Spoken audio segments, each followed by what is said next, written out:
Yeah, I could definitely say when, Jay. Yeah, we're good. Oh, we're good. Okay. So on the night of the full moon and the lunar eclipse, I actually started working with uh Diana Trivia or Trivia. It's one of Diana's epithets, and Mhm. it was really interesting because I have two. I had she's been coming to me a lot, It's and Diana also trivia. to I've never heard of. I've heard of it in passing, but I don't really know what it means. yeah, so Diana Trivia supposedly is her oldest epithet. Hmm. Um, it is Diana. For a long time was very synonymous. So Diana is obviously Roman. Um, and Diana Trivia was the Roman equivalency of Hecate. Okay. Um, Hmm. and it's interesting because within the story of Diana Trivia, you actually see kind of what was originally meant as a triple goddess. Hmm. And it wasn't necessarily three faces of the same goddess. It was sort of this it was this idea like, so Diana Trivia is supposed to be Luna, Hmm. or Selene in Greek. So Luna and Diana and Diana. Mm, cannot remember the other one off the top Google of it, my head. everybody. Um, but essentially, Diana Trivia, her statues in Rome were found throughout like marker points along the roads. She was a goddess of the crossroads, holder of the keys, etc., etc. So like honestly, the symbology between her and Hecate, it's the same exact thing. Um, Yeah, and I've she's been nonstop trying to be like, hey, you have your Scots Irish, spirit that teaches you that part of you, that cunning skill, but Right. I have other parts. And I was like, Mhm. okay. So I've been wanting to get in touch with her, so I did. Given her associations with the moon, that was really powerful. Uh, the other spirit I have yet to work with, um, I might wait until the other spirits feast day. Um do I feel comfortable sharing? Is that okay? Hold on, I'm asking. I was like, I don't know. Should I share it? Hold on, I want to see. Um it's not like I don't know. I'm getting the weirds. All right, so I'll tell my friends. Unfortunately, it doesn't want to be talked about right now. Hmm. But Mhm. I may have mentioned it. Did I already mention this? I don't know. I honestly can't remember. I'm sorry. That's all right. Um If I did, y'all know who he is, but for right now, he just doesn't want to be talked about, so whatever. Um, and then I have another spirit who's been really wanting to build a stronger relationship. I've always known he was there, Hmm. but it's always just sort of been the amount of I've put way too much pressure on myself. It's not even really him. It's just that whenever you read about this particular spirit, if I hold on once again, sorry everybody, we're actually having in moment like real time communication, which is weird. I didn't expect that to happen. Not really even in the headspace for it. It's how I know it's real. Hmm. Um, all right. So a lot of the time when you read about this particular spirit, there's like a lot like people have like, or they're like, oh well, you have to do his altar has to be this way, and it has to look like this, and it has to Hmm. be done this way, and it has to have all this accoutrement and regalia. And I'm like, I am poor. And you will get what I can give you unless you can give me more. Right. Yeah. Like if you want to work with me, like was this entity reaching out to you? Yeah, Hmm. like I said, like years ago when the entity first, see, it's funny. I actually always rejected that whole the phenomenon of like particular deities and spirits becoming really popular. Right. Yeah. Not to be rude, but like Hecate. Right. Um, and everyone just kind of jumps on the bandwagon, Yeah. and which is fine. I just didn't like it for me. It wasn't something that interested me, and I had my own interests at the Mm-hmm. time. And this particular spirit got really big during like sort of just, I would say, towards the middle of the traditional witch craze. Okay. Um, if I'm praising your name and like doing cool things, can we just work it as like a rite of? Sorry, I'm talking. Yeah. So, um, Cyprian is pretty cool. Saint Cyprian's pretty cool. Patron saint of necromancers and sorcerers. Oh, Cyprian. Huh? What would you say, Saint Cyprian? Yep. Cyprian of Anatok. Cyprian. Anatok. Yeah. Um, What is it? Jason. Miller. Mankey or Miller? I can't remember which one of them it is. Um. Damn. I can't remember who gives me the emails. I'm on some email list. It might be Jason Miller. It's probably Jason Miller. Yeah. Yeah, it sounds right. I get email from him Yeah, like every day. I've heard of Saints like the I think his school is like the School of Saint Cyprian or something like that. One He's of doing his some kind of class one of his series or things. something. And yeah, Cyprian. Like I said, he got really popular in tradcraft spaces, but he's a pretty intense spirit to work with. Mm, And I always wanted to sort of, I don't know, I wanted to be able to mark out a space for him. I don't even mm, really have space. So I'm trying to get to a point where I can maybe mark a space for him and have something that's distinctly his. mm-hmm.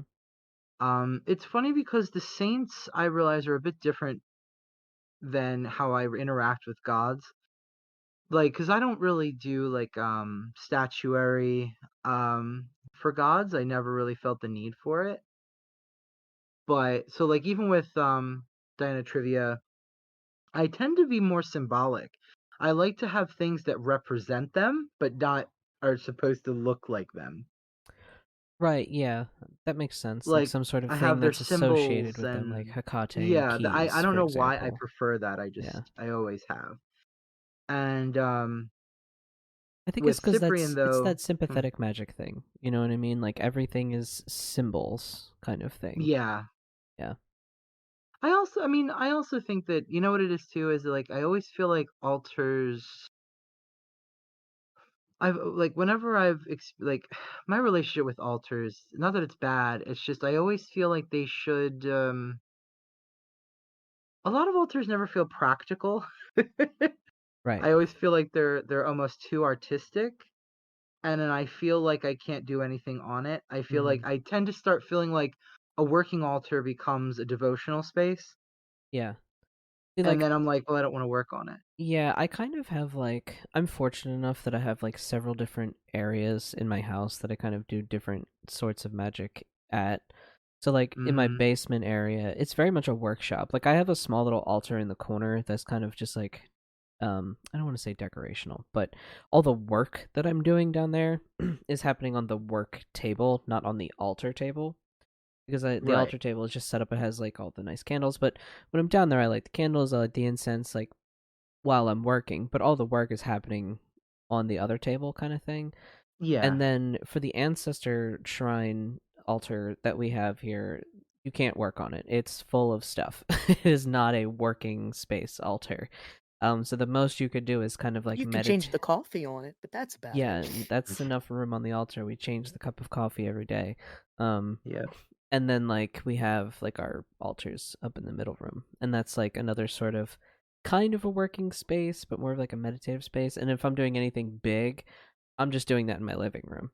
You know what I mean? If I Exactly. need room, like I'm just doing that in my living room. That's just where that's happening. Right. Doing it on the fold out Coleman table. Yeah, I have like a 4-foot-long table in the middle of the living room. So that's where that's gonna I happen. I've always kind of loved your altar downstairs, and the reason why I did, I don't even know if you even intended it this way, but the reason why I love that altar is The because ancestor I one. feel like its main purpose is to bring the liminal into your working space. Mm, in a You way, yeah. light it to start doing your work because it makes the working space itself that the Mm-hmm. grounds for the work. You know what I mean? Sort of making it worthy of your spirits and whatnot Yeah, and when to I'm come down in. there, I'm also like playing music and like witchy kind of stuff. So I'm like I'm Yeah, setting that mood, like I'm getting myself in that mind, that headspace, you know. totally.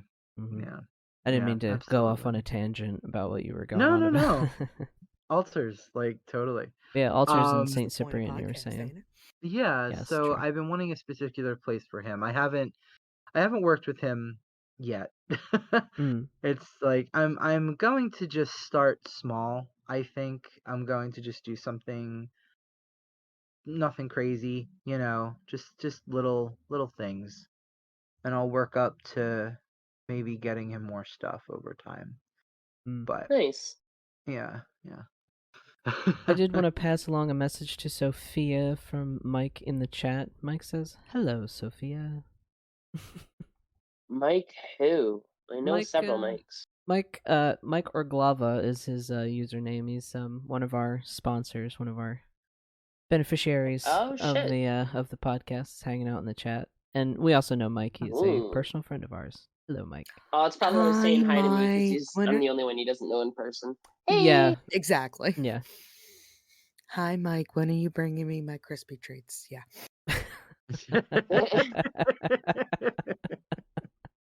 Also, hi, Krista. Oh, and Chris is also in the chat. Oh, Chris was saying I have 2 different figures for Bastet on my windowsill, and I put out fresh catnip when I can. And my little ancestral shrine altar is just a little space on a cast iron wood stove. That's amazing. I love that. That's an Mhm. So cute. amazing, like, ancestral shrine altar. Is that? Oh, That's a great idea. that's fantastic. Yeah. Like, especially too, because like certain traditions, the hearth of the home would be the kitchen. Right. So keeping things there because it was the place where you ate, sustained yourself. So that's really cool. Hmm. It's a clever altar. I like that. So Yeah. what was the conversation that I had dropped in on? Something about like spirit guides It's or the something like same that. shit that I told you last weekend, that I can't talk about on the Got it. podcast because you know Okay. how my shit gets. Yeah. It really likes me not fucking talking about it at all because Which makes that's it kind of the difficult to do a rules of podcast what sometimes. I know.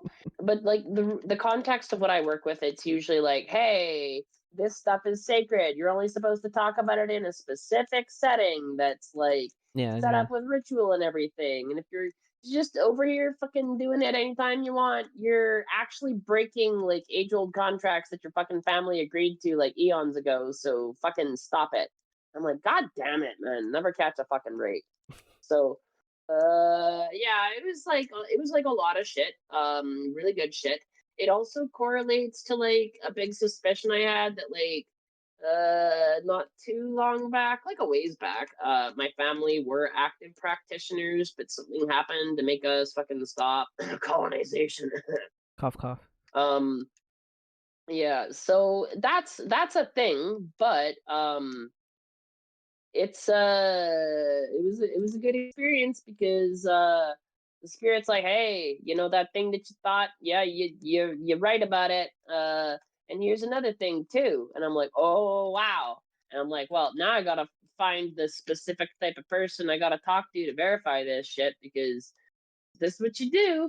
And they're gonna tell me it without me even asking a question if it's the right thing because they should obviously fucking know it because there's only a certain amount of things I go to that person for anyways, and they should know based on context what I'm there to ask for. And if they don't, then they're probably not the person I should talk to. And if they do and they give me the correct information, then it means that I have a very close relationship with my, let's call it a guide spirit, you know. So yeah, it's interesting to say the least. Um, I don't like claiming things and taking shit or being like, I'm a motherfucker. Yeah, look at me over here. I'm looking at the spirit. But a spade's a spade. If you're doing something, you can at least say that you're doing something. You just shouldn't necessarily say what you're doing, right? Like I Yeah, was it's doing my like you don't test want to be today. like, I'm gonna hex somebody, and here's exactly how I'm going to do it, and then you proceed to just blurt out to the universe exactly how you're gonna While do this, and accurate and then true, yeah, that is a little apples to oranges, but still accurate and true. yeah, because it's like, why would I? Um, It's like when villains monologue in anime and in movies and shit, you know. And then yeah. I'm gonna do this and take over the So world. what I can say is, I learned that my family has specific gifts that all of us, maybe not all of us, because some of us choose to be blind to it, Yeah, I but remember most of us you can tap into. mentioning that last time. Yeah. But they're good gifts. They're pretty tight. As with everything, you get responsibility for that power and shit. But it's not even like unheard of shit. You know what I mean? Like you hear it, and you're like, oh yeah, that tracks with like a lot of traditions and stuff. And I know I'm being like ultra level vague post about this, but that's what they like from me. The less I say, the happier they are. And like literally, when trying to adjust my sweater, when I was talking to Scott, or my hoodie, when I was talking to Scott about this earlier, I accidentally punched myself in the face while I was like priming to talk about some stuff. I'm like, yep, that's them just saying, hey, you better be fucking careful what you say here, Are pal. are you are you also my wife? Because Rue does the same shit. I've never I was punched just. myself in the face accidentally. Whoops. I have. Though I like the it was probably I'll take the it was my ancestors giving me a slap that I deserve for some reason. Well, maybe pay attention because so here's the thing with magic that I am going to talk about. We could even veer into it as a subject.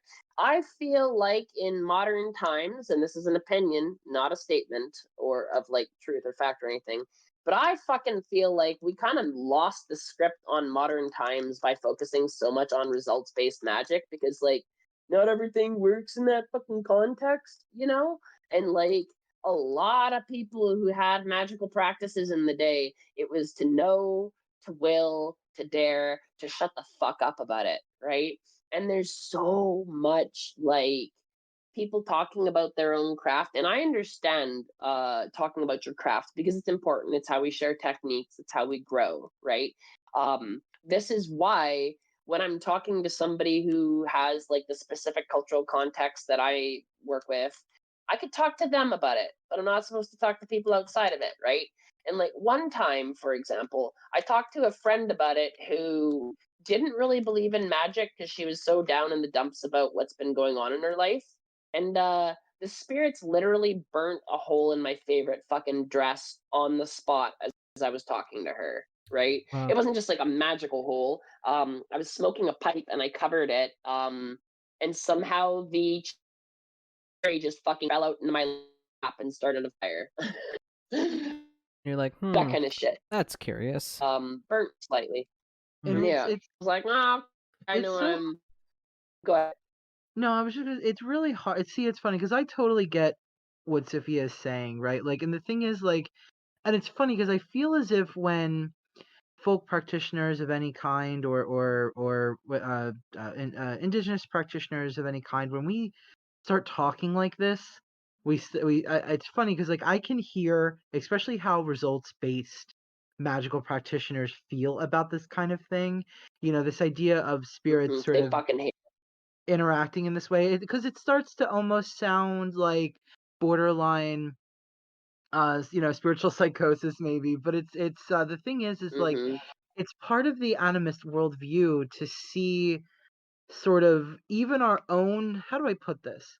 The spirits don't interact always in a supernatural way, right? Like growing up in Mm-hmm. South Philly, like even your own mistakes can be signs from something else because they talk to you through Mm-hmm. the things that you experience in life in general, right? It's a general Fucking experience. You literally. what was that? I said fucking literally. Yes, Right. thank Like you. it's like one thing that I always like you hear this a lot in small little Catholic sections. Like for instance, they'll say if someone says something to you after a family member passes away, they'll say a phrase that that family member said to you.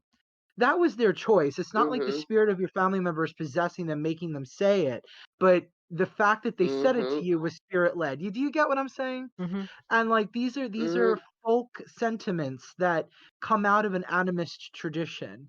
And a lot of people, again, like we and not for me and Sophia to go on our animist high horse again, but like um the thing is like these traditions need to be preserved and protected. Mhm. They're not we're not crazy people who think that like in the way that we talk about it, yeah, like we talk about it very matter of factly. We're like, oh, the spirits, the thing is that what we're saying is that the thing we're experiencing it is sort of, how do I put this, the probability is moved Mm, to an experience. We Mhm. experience it in that way. So when the spirits come to mind, like I've talked about this on the podcast before about omens. mm, I always said that an omen is only an omen when you feel like it's an omen, truly. When you're honest, like if Mhm. you think that like if you see crows and it's just like, oh, I see crows, yay. And then there's a difference between an omen when it's like suddenly you see crows, but you get like a feeling. mm-hmm. Something comes over Mhm. you, a sensation. You know, when you feel that something is an omen, there you go, you got an omen. But when you feel like you're just experiencing whatever, it's just whatever it is. Is this making sense in my weird? Oh It's yeah. like Oh yeah. it's trusting your gut feeling. So it's like I think about them old houses like that you see around Philly, especially like in West Philly, around Clark Park, right? Mm-hmm. So like you're walking by and you look over and you're like, "Man, that house is haunted." And you just look Yeah. at it and you just Mhm. feel it and you're like, "Oh my god." And like it's whatever. Like it's not like this huge revelation, but it's like no, and I used to be the person that would be like, "Well, that house is haunted." Okay, so am I just saying that because it's a little old, maybe outdated, just hasn't been fixed up or whatever? But some of these houses that have been fixed up and have been, renovated, they still have that Mhm. same weight. And so, like, I'm just like, well, do I think it's a haunted house just because it looks like a quote unquote haunted house? And then I circle back in my head and I go, well, where the fuck did we get inspiration for fake haunted houses, if not from real haunted houses? So, it all just Right. like Mhm. perpetuates Mm-hmm. itself. And that's the head trip that I put myself on. So if anyone else goes through that, hello, hi. I also go through that as well. But now I've gotten comfortable enough with it to where I'm just like I look at that, I'm like, that's haunted. A spirit lives there. And that is my Mhm. truth. That is my reality. That is what I am experiencing because that's the first thought that came into my head, and that's what I'm going to go with because I always second guess myself. Yep. Yeah. Absolutely. Oh. It comes from a and I love how, Jay, the one thing too that you said as well, even though you didn't say it outwardly, but Mm, it's a very practical experience, right. right? The things even what you're saying, it's just a very practical outlook in the world that we live in. The Mm-hmm. fact of the matter is that we have been interacting with the spiritual ecology since time immemorial. Mhm.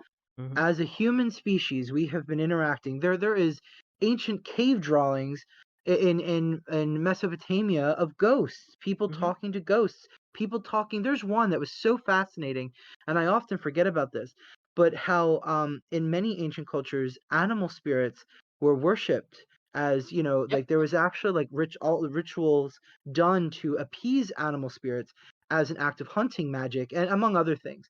Oh, Oh right. Like give yeah. an offering to bison if you're hunting bison or something like that. Yeah. And sometimes even putting on masks, but also Look, too sometimes the animal symbology and I how they think the related Celts to did that. the local ecology, so to did sort of North help American sustain. indigenous people too. Sorry, go ahead. Yeah, you find it everywhere. I mean, it was, yeah, but Mhm. to talk about home, yes, Mm, absolutely. Um, and like again, like we have drawings of people speaking with their ancestors, and it's just we've been talking about it for a long, long time. And sure, people like to say, well, they were primitive, they didn't really, they were probably schizophrenic or X, Y, and Z. And you can make all those claims. The thing is that we also don't know if any other species experience what we now call schizophrenia. Mm. Mm-hmm. You know what I mean? We don't know if that was a thing. We don't know if that was in the genetic pool yet.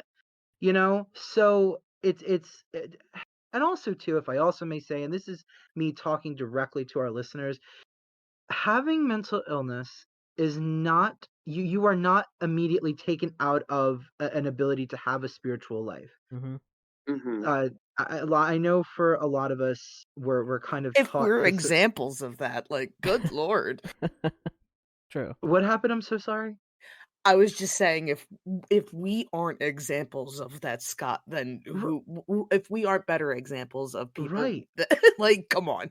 Right.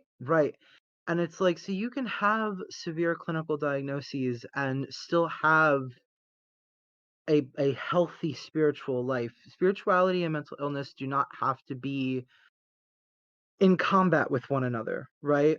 Mm-hmm. And I think that in the occult and magical and pagan, reconstructionist, etc. spaces, we tend to be a bit ableist when it comes to that, because then it's like, well, we can't trust your vision. We can't because Yeah. we don't know. And it's like, well, for many of us, we're able to, like, for me personally, and this is not me once again trying to position myself, but I've been in therapy a long time. I know that, not that I don't have hallucinations, although people with DID can have hallucinations, but I do have like these really strong, almost delusional like flights of fancy, where I go off into these Mm-hmm. daydreams and I have to pull myself back. But the thing is that I have been taught for so long now that if I'm in one of those things, I can pull myself out. That's the first thing. Second thing is that I know what it feels like. The experience of something truly spiritual feels incredibly different from a dissociative episode. They're not the same Mm-hmm. thing, and they don't come from the same place. Like Yeah. when go ahead. I was gonna say they feel significantly different. Like, when you have a spiritual experience, it can be something as subtle as just like a deep innate knowing. It can Mm-hmm. be you hearing something with an inner voice. And I hate using the word voice because it gets really miscategorized by people in the West. Yeah, But I don't absolutely. I don't hear auditory hallucinations at all. I don't see things that aren't there when I'm stone sober. But like when I'm tripping and I'm in a liminal state that I know, I've learned a lot of things recently too about how states of liminality can actually cause things that are not actually there all the time to appear and allow you to interact with them. For example, there's a book I read of the water and spirit, and there's like a cave in there that they do rituals in. And when you do it under the specific ritual context, it's like a fucking gate to the underworld, right? But it's not that 24/7. It's that under a specific context when it has that liminality, right? So, like, Mhm. I on that same trip, I had one point where I knew I was starting to spiral into paranoia because somebody had hit one of my CPTSD triggers, and I was looking for danger, and I saw it everywhere because I was actually in a pretty dangerous spot and I hadn't realized it up until then, so that's a little overwhelming. And like also, straight up, sometimes spirits will just show up as physical people, right? Like, and not just like a physical person only I can see, like in the fucking Shining or whatever movie. I'm talking Yeah. like everybody sees them, but not everybody realizes that's a spirit walking in a human form. You know what I mean? Great Mhm. example. Last night I went to make an offering at the crossroads when I was walking to the club. As soon as I reached for my, I'm not going to say what I give for offering, but as soon as I reached for it, there was a black dog next to me, which is what made me Ah. think I should offer because of the associations. It immediately freaked out and started barking at me and fucking going for me as soon as I reached for the offering. And I'm like, yep. And the people were like, you're really chill about that. I'm like, yeah, don't worry about it. And I still gave the offering, right? But like, the fucking dog knew and was like very vocal about it. Who's to say what the handler was and wasn't, right? And another good Mhm. example of this one I can talk about.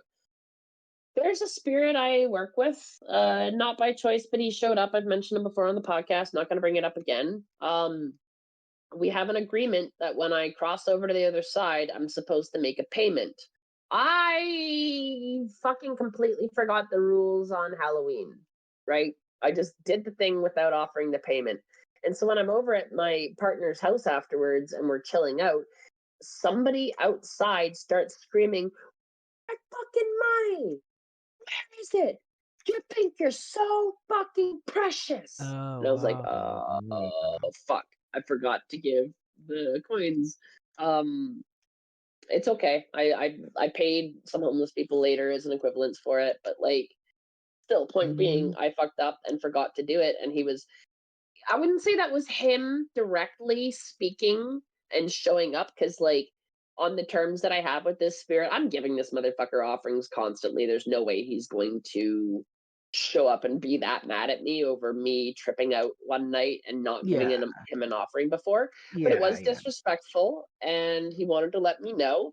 And somebody was nearby, so he spoke through that person, and I got the message like that because I knew the context, right? He Mhm. was actually probably mad at somebody else who had ripped him off for something and promised to pay him, and he was starving on the street, or he could have straight up been a spirit. I don't fucking know. But point being, I knew the context with what my relations and contracts with those beings say that I should be doing. And I was not keeping up my end of the bargain, and I ended up paying a little extra later on because of it, right? It's not like I got clapped back later on, but like, you know, this shit is really, really literal. Or like another way that spirits talk to you. I have a language app where I'm learning a specific language, and it will literally give me context and divination on stuff when I'm not asking for it. Like the other day, we were waiting in a car to go to my partner's house. And the fucking first word that came up was drive the car. And I'm like, are you fucking kidding me? Come on, like shit like that, right? Right. And messages are always being sent if you're plugged into it and you're listening. Maybe not like 24/7, but they have something to say, they'll say it. And like, yeah, an animist worldview is a lot more plugged into it, and I think that's something that we've really lost the script on as modern magicians. We think that we're mightier than the systems that we arise out of. We think that we are this and that, we can do all of these things, and we somehow think it's okay to divorce ourselves from like intergenerational contracts that our family had set up. Maybe not even contracts, maybe that's too heavy of a word to use, but intergenerational agreements and practices and shit that your family hasn't been holding up for a while, right? I low Mhm. key credit my family not keeping up our end of the bargain with why we had severe addiction issues for quite some time. um there's only one person in my family now who's like a really hardcore addict. We don't even know if she's alive right now. I'm trying to figure that out. But there's one of us in every generation who suffers horribly because of it. But also at the same time, we're still like wildly protected. Like even my aunt Joan, who struggled with addiction really fucking hard throughout her life, she's still alive. Um, Even her though, like she survived it all, right? My uncle Brian, like fuck, the man went to go shoot a coyote out on the ice one time. Ugh, God, I know context about that now. Of course, this happened when he did that. Mm. And when he went to go shoot them, because it was a pack of coyotes, and if you know anything, coyotes don't hunt in packs. When he went to go fire off the shot, he slipped on the ice and dropped his gun, and it shot him through the stomach. Oh, Right? ouch. Man Jeez. fucking survived it. Man fucking survived it with a huge wound in his back in the hospital and shit. And he was like on a farm in the middle of fucking nowhere in Saskatchewan by Mayfair, if you know where that is. That's like a 30 to 45-minute drive away from the nearest city, let alone the hospital within that city. Oh my And gosh. man fucking survived it. Like he knocked accidentally a coal pick into his forehead one time and had to have it surgically removed from his fucking brain. Dude's fine and doesn't have brain damage. So like even if you do fuck up a little bit and your family stops keeping the contracts, unless you like deliberately did something really bad that you're getting reprimanded for, they still kind of watch out for you, waiting for people in your family to figure out, because they know the context that we're human, right? Like this was a teaching I was given on the other night, right? Mhm. And this I can 100% say: you're a human. You're not expected to be perfect.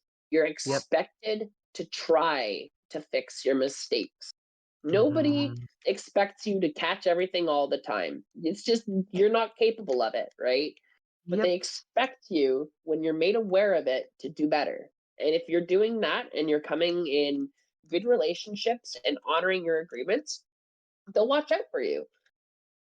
Yep. They also want you to make agreements that you feel you can keep. They Mm. don't generally Yes. care what you're agreeing to as long as you try. So, like, Hmm. it could be something small, but you have to keep any pacts or what have you that you make with spirits. They could be whatever you need them to be, as long as everyone is in agreement. How And you negotiations keep to work. them, huh? I was like, that's how negotiations and contracts work. Right, Yes. exactly. Which is another reason why I always kind of why I always talk about not having too many spirits and gods to keep all at once. Mm. Hmm. You can have like who was it that I was just listening to? Someone was making a great point about, they have relationships with other gods and spirits that they don't necessarily tend to or enshrine in their home or use in their Hmm. daily practice. They have a working relationship with other spirits that they will sometimes go to when they feel that they need to. Like And me they and will keep Hecate, we're those not here and super there. close, but she's there, you know? Right. I do her work by doing magic and talking about it and helping lead people back to more spirit based and traditional based magic, instead of like modern contemporary stuff that can actually be really fucking rude to a lot of these beings, because you like deliberately just believe in them to power yourself up, more or less, and that's not a cool move in a lot of people's books. um so yeah, like Hecate doesn't really expect me to become a devotee. It wouldn't really work. I'm not like Greek. Not to say you have to be Greek to work with Hecate, but I don't even have a fucking lineage related to her. If I were to pick an archetype that actually suits me way better, that is along that line, it'd be the fucking Morrigan, right? It wouldn't be Hecate. Mm. Mhm. Um, and God, what was the other thing I was gonna say? Oh, Scott, you're gonna laugh at this. So you know how I told you I was in the club when I was tripping on the 28th during the full moon eclipse? Mhm. Because it was a serious business, like actual club that goes through your security, I couldn't bring my tobacco pouch. Not pouch, but like my Um, tobacco I have like a blend of mixed herbs that I throw when something negative is on my trail. And not only does it work like the counting grains of sand thing, but like it's actually like protective items. So like when they count it, it fucks them up and they can't follow me. It's a really good technique. it is Um, really clever, I yeah. couldn't even I couldn't even carry that with me. So and you know what else I couldn't have? My fucking iron key. So I'm like I mean, walking when in they have there. you should have been like, "This is religious, I'm not departing from it." I Nice. didn't want to chance it. I didn't want to chance it. I like literally only went in with like my silver bracelet with like the little well, I wouldn't call it little, sorry. My silver bracelet with the two spirits in it there that I have on my body. I can tell you all about it later. I'm not going to go into details about it on the show. Um and my Six of Mars pentagram. And beyond that, just like my energetic and magical constructs of like shields and the Shielding. omnimancy stuff. Yeah. I was basically walking into the fucking Dragon's Den. Actually, Dragon's Den way over dramatizes it. It was just a fucking club. But you know what I mean? Club on Halloween, and there's a lot of different people from different cultures, and their spirits are there with them. And like people kind of dress up as gods and goddesses on Halloween, and not Making, everybody you see is actually a person who's dressed up as that goddess. I'm just saying, just be careful. it's funny, that's how I feel in Salem. They do this thing called the Salem Night Market, and they have these Mhm. actors where they have these, like, interactive, like picture moments. You can like interact with these really creepy, sort of like almost very folk horror-y like um dressed actors. You can take pictures with them, but every time I see them, especially like where they're at and stuff, I'm always like, I wonder if while they're out there, anything just like takes a ride, you know? Like I'm Yeah, just like, I would be so probably. respectful to these actors just in case. Not that I would be disrespectful otherwise, but I'd be like,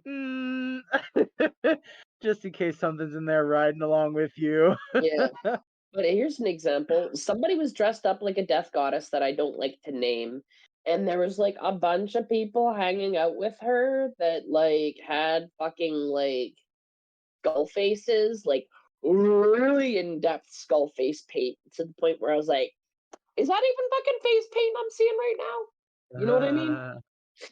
Yeah, yeah. So you can just straight up bump into some really big things when you're not trying to, and it's important to remember that we share this world with a lot more than just humans. So respect your fucking local spirits and your non-local spirits, and don't start shit. And you're not expected to be perfect, but Jesus Christ, don't be a fucking idiot. Very, very true. That kind of leads to an interesting segue to what we were doing yesterday. Very much in tune with the conversation of animism and spirits of place. Hmm. Yep. So we attended so there's a cemetery in Philadelphia, in North Philadelphia, called Mount Vernon. It has been neglected. It's currently owned by the city. They had a private owner. The person never took care of it, and so it just fell into disrepair, and everything was overgrown, and no one has taken care of this place. Now they're an orphans court, and they have this conservatorship set up. So this group is now rehabilitating the cemetery. So they've cleared some of it out, and they were able to have a little fall festival yesterday to raise funds to, rehab the cemetery. And I don't know for sure if Jim reached out to them or if they reached out to him about like we did like a consecration of the graveyard or of the cemetery, our group South Street Circle. And this was like the first time that I think in like 20 years or something like that, in a pretty long time that this place had even been open to the public. Like no one had been in this cemetery other than the people that were, working on it. And it was wild. Like it was literally wild. It was a patch of wild land in the middle of in smack dab in Philadelphia, but it was also like this like spirit hotspot. It was just the most weirdest, interesting experience. Now, when I was there, I kind of felt the spirits of the land, like the land spirits there, more prevalent. I think it was just because it was so wild and overgrown. But I know like Scott was getting some, having some conversations with people that have been there for a I don't while. even But know if they were talking so much as like giving me a lot of emotions. That was the hard part, but go on. But yeah, essentially we did a ritual that was a consecration of the graveyard. I keep saying graveyard, of the cemetery. And yeah, it was a really powerful ritual, and it It was. was weird too because like I don't want to say weird, but I realized like the way it was kind of set up, because we did the ritual in the garden memorial in front of this like huge pyramid looking monument. I have pictures and I can kind of share them in the Discord. But it was there and it was like a stage. It was kind of like the first time that and I realized I was like, well, we're doing this ritual in front of a lot of people, like a decent amount of people, maybe 30 to 40 people, maybe 50 people. I'm not quite sure. And we're doing this like on a stage, like in front, like we are the main I don't want to say attraction, but all eyes were on us, while we were doing this. And I felt so comfortable. Like normally, like I guess like me years ago would be like, oh my god, I'm so nervous. I'm this. I was like, we're doing what we're supposed to do. We're here. this land is now accessible. It's been neglected for a long time, and now we're doing a nice blessing and consecration of it, to help revitalize it. So, but it was weird to do that in front of so many, like an audience. I guess that was the oddest thing. It was, we were doing real ritual, real magic, real everything. But I know that some people there looked at it like a performance, which is fine, but I don't know. It was a very interesting experience. I know what you're saying. Yeah. It's one of those things where, is that my preference? We've already been here before with me, where I've been on this tangent of many a time about this. Ritual is not a spectator sport. Right. If you're going to in any way show interest in magic, even if you don't plan on practicing it yourself, you're going to get involved. Generally that's my personal approach, my personal opinion. Now, I was very, very surprised at how easy it was to slip into ritual mindset and for Despite us having an to audience. really to work magic, which I was very, very impressed by. But I think it was because of Mount Vernon is so alive. Yeah, yeah. Even but it's interesting because Darian, my partner, he noticed a particular tree spirit, and it looked like a tree ant. Mm-hmm. And I was like, oh, I didn't even notice it, but it was standing tall, it was one of the tallest things in the graveyard at one point. Couldn't even get to it because of you can only walk certain places, or you could fall to your death into graves and stuff. Yeah. But Darian was like Jay, Darian was really, really interested in and really communing with the genus Loci. And he was like, look at that. He goes, would that be a tree spirit? And I look up and I was like, whoa. I was like, yep. And it was just this mossy, ivy covered, tree that had two arms and two ear points. And I was like, whoa, yep, that's a tree spirit. Or at least a land spirit of some kind. I don't know if it was a tree spirit, because tree spirits, it was a dead tree, so it was probably a land spirit. But I might have snapped a picture of that. I was like, do you know you're sharing your screen? And it was massive. Yes, it's the live show notes channel, so I'm just looking. But everything there was just so what is that word? They were just, everyone was all the spirits there were willing to talk and communicate.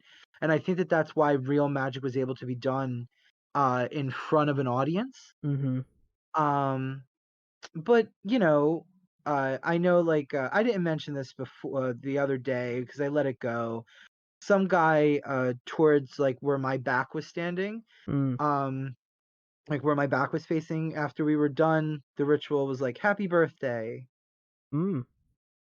At the end of it. Really? Yeah, and I was like, okay, I thought that was a little ridiculous, but I think the vast majority of those people. Happy birthday. That's interesting. I don't get it. Because we finished the ritual, and we said, "So mote it be," and then he was like, "Happy birthday." Oh, okay. Oh my god. Alrighty. Sure. I think the vast majority of those people were either believers or practitioners themselves. You could kind of tell. And I was a little distracted. I was putting a couple pictures in the live show notes channel. I wanted to kind of show people this was the pyramid kind of looking monument that we did the ritual in front of. This is a picture of us doing it. Oh yeah, here's a better picture. So Scott, I don't know if you can see this. Oh no, I guess you can't. Notes. Oh yeah, live show notes channel. So the tree, so the picture with the picture of the pyramid monument, and you can see a big tree in the background. I think that was the same ent like thing that we were talking about? Because that tree was the Let me see. weirdest looking thing in there. Well, not weirdest, I but don't even know. that's fine. We can I go through the can't pictures remember. later. But yeah, there were some cool things there. It was a very alive It was, cemetery. I think, doing that right, but also too to go more into this as well. Jay, you and I had a really beautiful private conversation about doing this work, and you were talking about how and I think in some way we might agree with this too, is that in that moment, even then, I never felt more there was something about my queerness and my spirituality that aligned, as we were saying about queer people being seers and oracles and Right. priestesses and priestesses, um and doing that work and spirit keeping in the way that we have done, in the way that we've been relied on to do for a very long time. And it was connecting to something old, to something forgotten, I think. Yeah, like And it was nice. yeah, because we were at one point, in many different cultures, queer people were considered, magical, mystical in some way. Hmm. And we continue that work still. And it is like you said, like I think for me, because it's like I don't have a particular religion or strong family things that I can latch onto, and so for me, I think it comes from like I'm a queer person. People like me have existed since forever, and it has always been a difficult life, no matter what era you're kind of in as a queer person. And so, and even though like that life is so difficult, there is still this deep feeling of needing to be in service to this plane of existence that we're in on, like that we're on, like this planet, the spirits here, like everything that's here, like that's in this life, in this reality that we're experiencing. I just kind of feel like that has always fallen on us to kind of take care of, to Hmm. take care of the spirits, to take care of the planet, to take care of all of the things that, like, I don't know, I guess just people just kind of can breeze by Those or who look know, over. have a responsibility to steward for those who do not. Yeah, Hmm. Hmm. exactly. Hmm. Yep. It felt very important for me to be there. It felt like I was doing exactly what I was supposed to be doing. Is Me really what it felt too. like. Yeah. Me too. Yep. It felt like And a like and to also to feel the change in the air. mhm. Like when I first walked in there, trying to process the onslaught Mm. of sort of like, oh my God, you can talk to me. Mm. And it's like, whew. Yeah. Yeah. I'm like, yes, I can. There's other people here who can talk to you. Take a number, But the please. thing is that like, at least the people that I was with, me and Rue, we were over there like, you should have saw us. We're like trying to breathe Yeah. and center, and like, we're both processing the amount of like, oh, hello, hello, hello. That's what Rue was saying. Yeah. Um, Everywhere we walked by, hello, hello, hello, hello. and I think that one mass grave was particularly difficult to process. Yeah, that one when we were on the walk on the Yeah, side of the on the road. tour. on the Yeah. hill. Yeah, you know Like exactly that. I don't know what it was about that place. I was like, there was they weren't mean. 1,200 bodies underneath there. Oh well, that spot. In a That in see, it was a odd. if It I was a remember different what one he for was me. sorry, if I remember what he was saying correctly, it was a 40 by like 100 feet. Vault. So that's vault. So that's like 400, He right? either said 1,200 or 2,500 bodies are buried in that vault. I cannot remember which. Yeah, that was. Whatever. There was A lot. a lot. There's yeah, in a single vault. It was Yeah. interesting, but But it was just what yeah, every I was like we had just watched Five Nights at Freddy's and I was like, I'm so tired of jump scares. Like I just every fucking thing we turn, I'm like, oh hello there. Oh hello. What's over there? Oh, what do I hear over here? And I'm like, I didn't bring no black tourmaline. I'm such a fucking basic I have a bitch. solution to jump scares. Mm. you just expect it all the time from everywhere, and you become so hardened Right. that when they jump up on your face, you're like, "What?" And they're like, "What the fuck?" 99% That's such a of the trauma time, it really response. doesn't. Yeah. You know what? If it works, it works. And when shit tries to scare you and you're like, "Hey, what's up?" They have a very different response than when you give that fear reaction. They're like, Yeah, "Oh no. yeah. Maybe I tried to scare the wrong person. Hey, I'll just go on my way." And you're like, "Yeah, that'd be a good idea." But No, most no, yeah, definitely. it was beautiful though, because walking in there, it was funny because I actually had me and Rue had a very interesting interaction at the gatehouse. Mm. When you first walk in the first gate. Now, I forget which one of us walked up to it first. I think Rue went up to it twice. I think Rue went up to it You went before up me. first. Did I? Okay, I didn't Yes. know. I thought You I went saw up you go over first. there, but I I only didn't went know. up once, and that Oh, was okay. enough. And now I walked up there, and when I walked up to the gate, I heard someone, not people, I heard someone walking around on the right-hand side of the gatehouse, which really you could like look at, but it wasn't open. The wrought iron gate was closed on the door, and I'm just trying to see if I could see someone in there because I was so certain that I heard someone shuffling. And then all of a sudden, this man walks up. This ghostly man. I knew it was a man. I could perceive that much. There was other things I could perceive as well, but they were whatever. He walks up to the door and he kind of does what I would expect, someone working at a gatehouse to a graveyard would do. What are you doing here? What can I do for you? Like he asked me these questions that you would expect uh, a gravekeeper of some sort to ask you. Mm-hmm. And I was polite, even though he was a very big presence. So much so that it actually looked like the wrought iron door was like rippling. I was like, Mm. whoa. Um, and I was like, we're all just here. It's a festival. I said, I'm here with my friends to do I said a ritual to help remember and reconsecrate the grounds. Mm. Um, I also promised him to. I didn't mention this, but I did promise him to do a Catholic prayer because I know a lot of those people probably were Catholic Mm-hmm. and Christian. So Yeah, I offered up a you did a prayer prayer. before ritual, Mm-hmm. silently, and I followed that out. I didn't go back on that. I did it, and he was cool. He was just really like looking out for his space. They just were not used to, I don't think, anything more than the volunteers. Mm-hmm.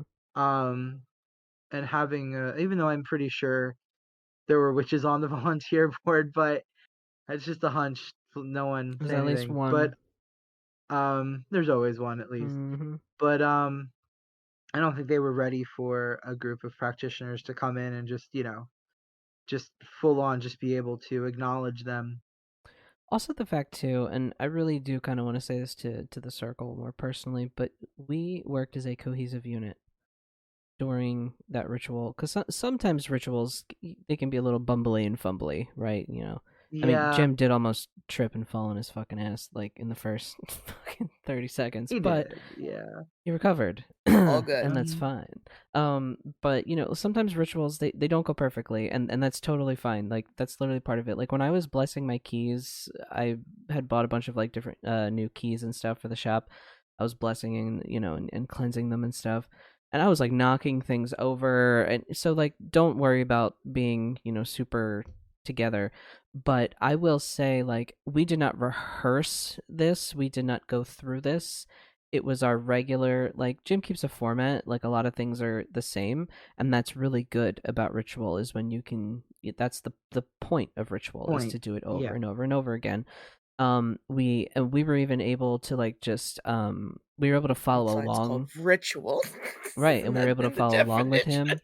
And what blew me away the most was that there was this chant that was like kind of long, and I was like, this is like a long chant. So 10 lines. yeah, it was like 10 lines, and I was like, oh, this is was like, That's a lot. I was like, that's a lot, and I was like, I I mean, really if hope they're we short don't. lines, it's not bad, but yeah. They were short, but I had like we were listening it to it on the way over there, like on the drive to the place, He and I was gave it like, to us that morning, and we were I don't know if there. it was that morning. It may have been the day before. I really can't remember. I was listening to it that morning. I think he did put it up a couple days before. He put in it his up the day defense, I before. suppose. The day But before. but it was fine. So I printed out some song sheets. Turns out he brought song sheets too. But the fact that we sang this in almost perfect unison, and it actually sounded good. Like it wasn't half bad. Like melodically, like the harmony and all, it like worked. And I was like, that is magic. Like that's magic right there. Because Witchcraft. a lot of my magic, my chants, things that I do in my own personal work are very, very sing-songy. I will call the quarters through song, some kind of chant, whatever.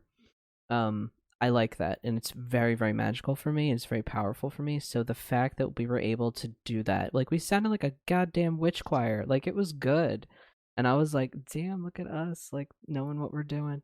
It was just a very affirming experience, like across the board. I think everyone went in there knowing just in their own self that like we're here for something incredibly important, Mm-hmm. and like we have to really bring the magic. You know what Right. I'm saying? We knew that it had to be, this wasn't just a general open circle for Right. a bunch of different people Like who we were can doing like work, important work. we were doing work, right? See, that Yeah. was the difference here. We were actually doing work, Mm-hmm. and I think that was the difference. Mm-hmm. Mm-hmm.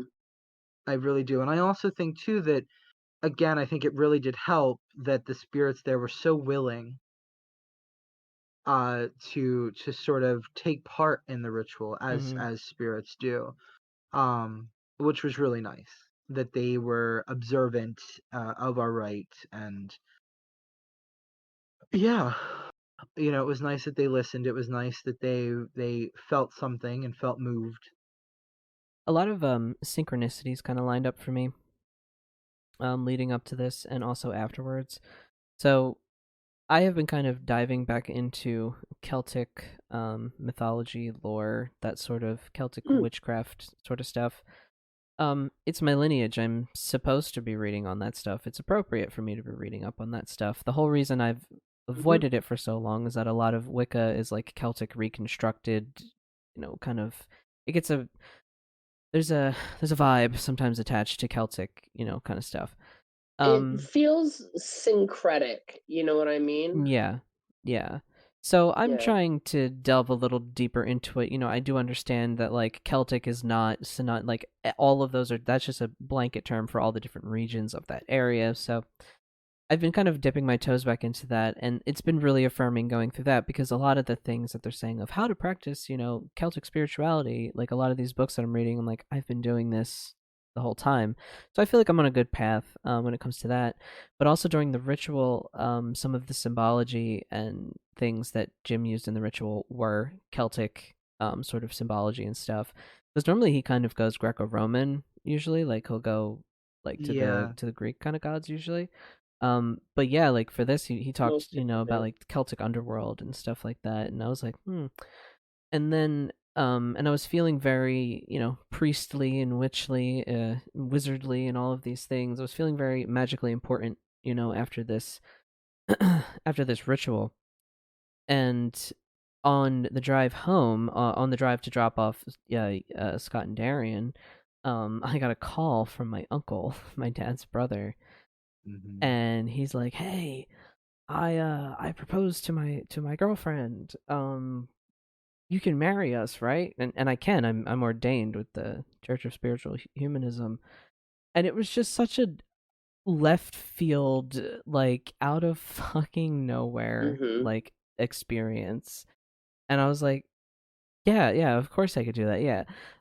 So I don't know when that's happening, but that's going to happen. And so it was just like all of these sort of like reaffirming, like very affirming sort of experiences that like I'm doing what I'm supposed to be doing, kind of thing with my life. Mm-hmm. Oh Yeah, my god. that's kind of how how shit talks. Sometimes it's synchronicity, sometimes it's a deep intrinsic knowing at the core of your being. Mm-hmm. For some people, it might actually be a voice they hear. No shade. Let's stop throwing shade on people who heard a voice and it's not doing something negative. Just like fuck, if it's working within their practice, calm down.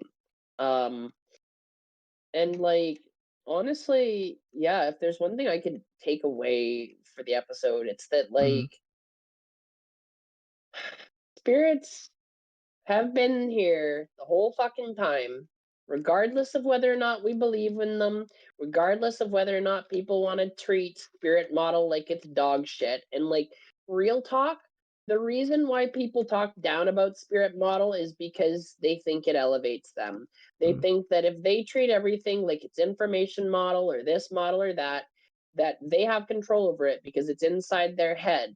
Whereas spirit model requires you to be humbled and understand that you are a part of something greater than yourself, which means that you live in relation with all those other things. You're not greater than it, you're certainly not lesser than it, but you should also know your place and where you should be and shouldn't be, right?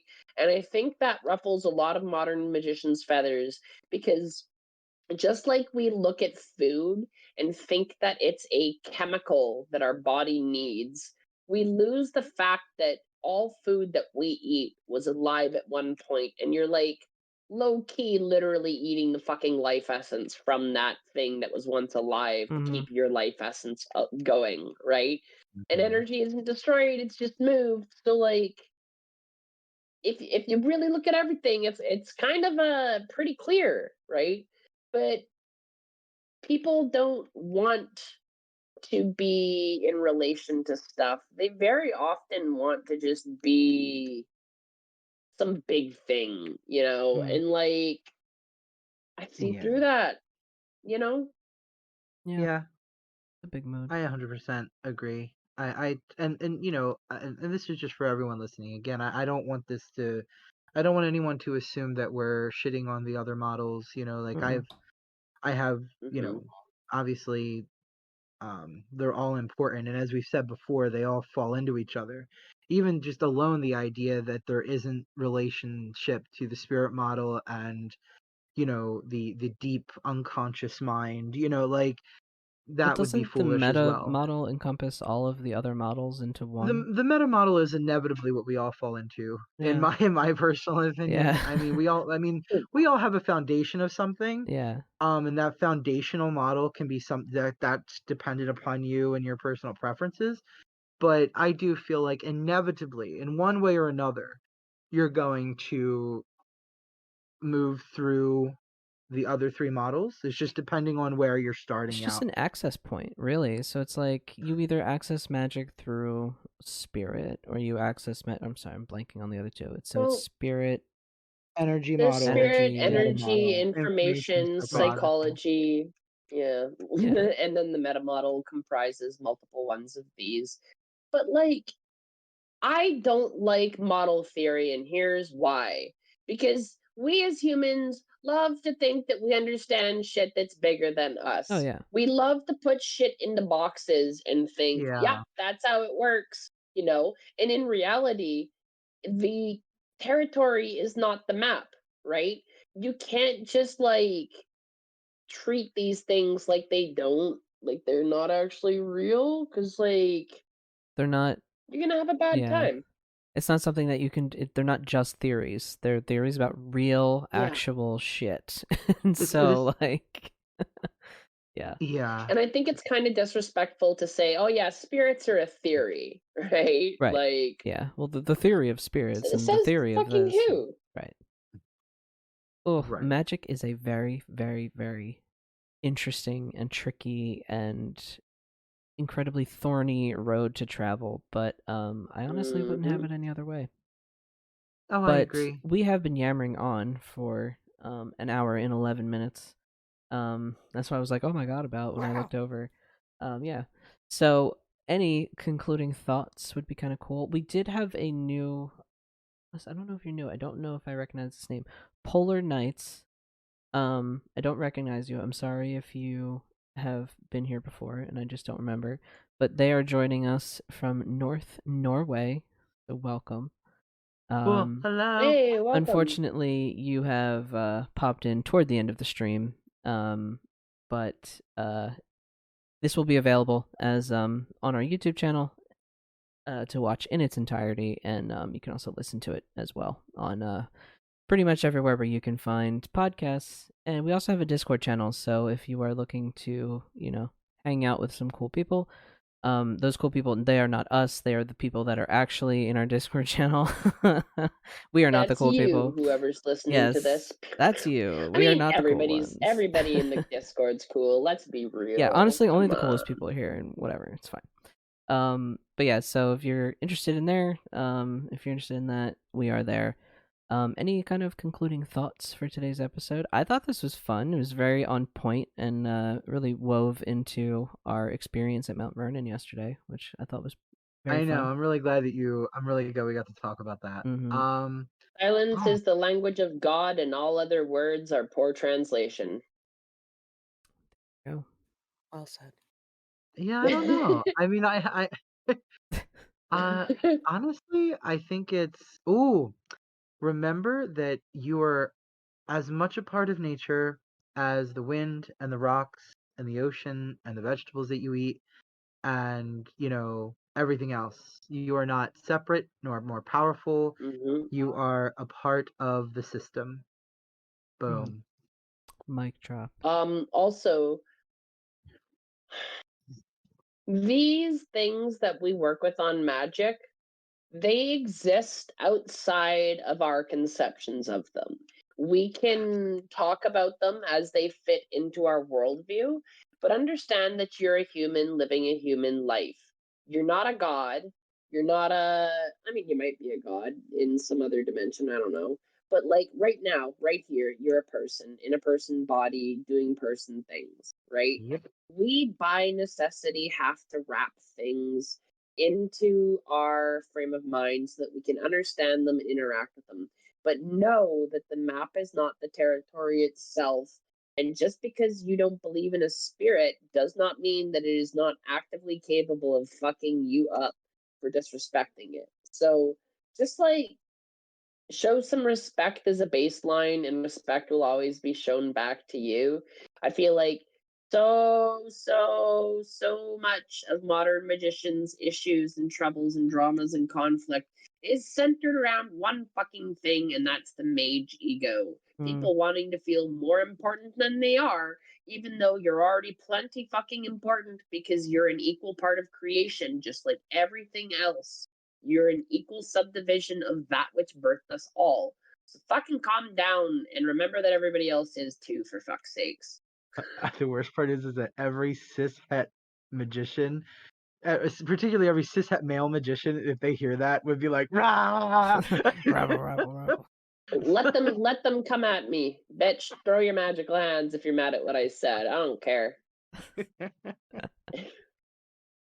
Well, on that note, we will see you in the next one. We're gonna head out of here, and we'll see you next Sunday. I believe so. I don't think. Will we even have eyes anymore by then? I hope we do. I like having eyes. I can do many things with them.